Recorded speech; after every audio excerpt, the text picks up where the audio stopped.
हुजूर सल्लल्लाहु अलैहि वसल्लम के पास एक मेहमान आ गए रात के वक्त में। जब वो आए तो हुजूर ने पूछा खाना खाना है? तुमने कहा खाना है। झूठ और भूख को जमा करना मना है। कहा जी खाना है। तो हुजूर सल्लल्लाहु अलैहि वसल्लम ने फरमाया अज़वाज मुतहरात के घरों में पता करो कुछ है। हजरत उम्मे सलमा के घर में पता किया तो कहा या रसूलल्लाह 4 दिन से रोटी नहीं पकी। हजरत ज़ैनब से पूछा तो कहा हुजूर कई दिन से चूल्हा ही नहीं जलाया। हजरत आयशा सिद्दीका, हजरत मैमूना, हजरत सौदा, तमाम घरों से बज़ाहिर ये दो जहां के शाह हैं, पर पास कुछ रखते नहीं। दो जहां की नेमतें हैं इनके खाली हाथ में।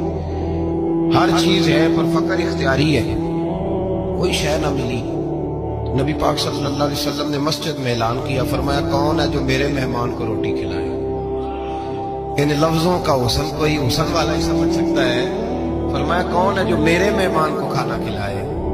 तो एक सहाबी ले गए और उठे वो सहाबी जो सहाबा में गरीब थे, एक अंसारी जो गरीब आदमी थे। अगरचे मेरे महबूब के गुलामों में जो बड़े अमीर थे वो भी खर्च करने में बड़े आगे थे। हजरत उस्मान गनी रज़ी अल्लाह